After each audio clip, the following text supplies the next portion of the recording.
Good morning, this is Beaty-Coffey of Uncover No More. I'm just going to say, pay attention to how I say my name, because it's going to, at the beginning of YouTube's, because it's going to tell you how I'm speaking. And I was going to type this into the blog article. This blog article has been long in coming, but I can't type this. There is a large portion of particularly religious people, religious heterosexual people, a large swath of people that are causing a tremendous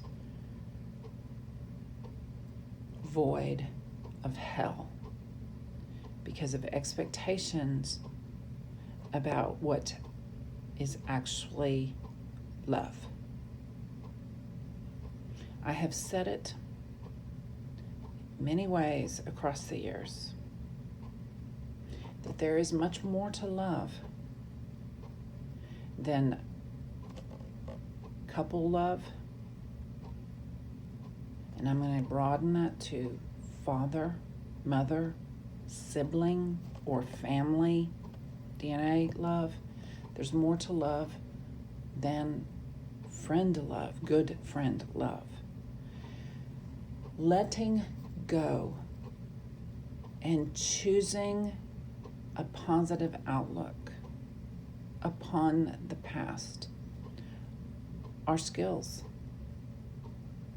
in a mature adult's toolkit of nurturing their own soul, loving ourselves, in other words. Okay, so I'm reading Elizabeth Barrett Browning's Sonnets from the Portuguese, and I am this is a 44 sonnet poem, so I am dealing with, it took me a long time, and I'm hoping that I will break out and move faster now because of the shift I have personally been through. Today, I'm dealing with Sonnets 7, 8, 9, and 10. There's 3 videos in this blog article, is how intense this piece is. And let me tell you why. The whole 44 verses are this way, but I'm thinking that this blog article is a bridge article to the rest of it, and I'm not going to say it again. So the depth won't be there if whomever encounters this particular blog doesn't carefully go through the YouTubes. That isn't my choice, whether or not you do that. And here's the thing with social media being as prevalent as it is, with criminality being as prevalent as it is in our societies. Here's the thing. It is very easy to completely lose ancient wisdom as it concerns love.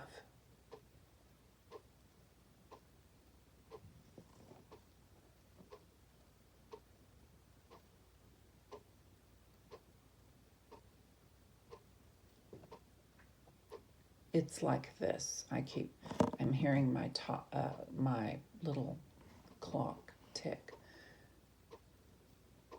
My little clock was made in a factory quickly and is battery operated, and it still tells me the time.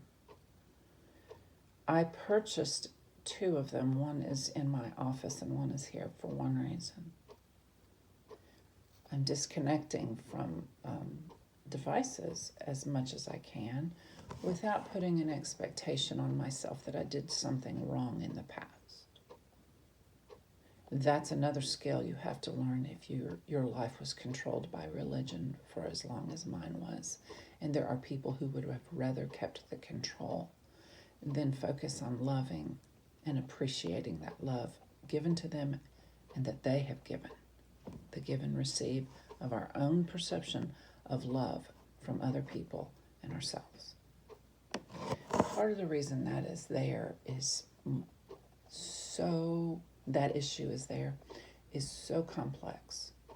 I'm just going to tell you that. Excuse me, that's my cat asking to.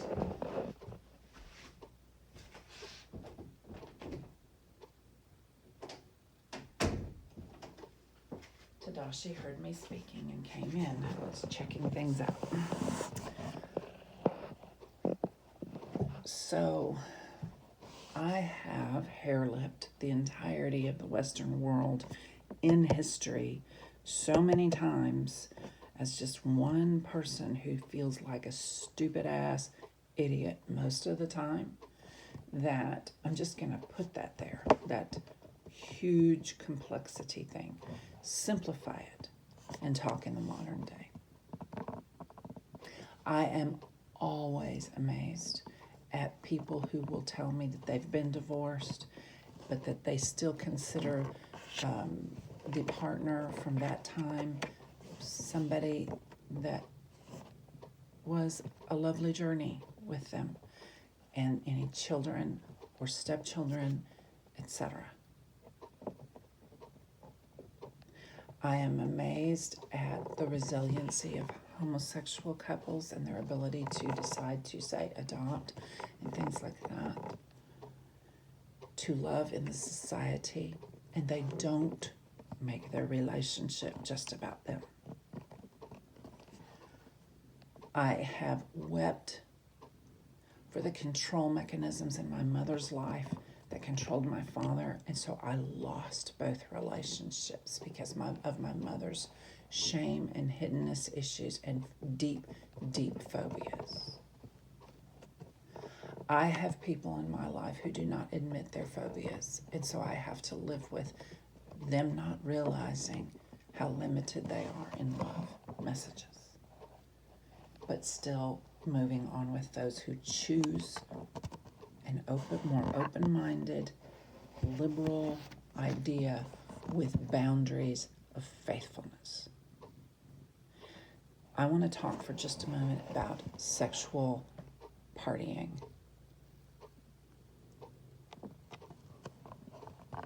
You people who just throw your sexuality around willy-nilly and have your little spats with everybody and all your little cliques and everything.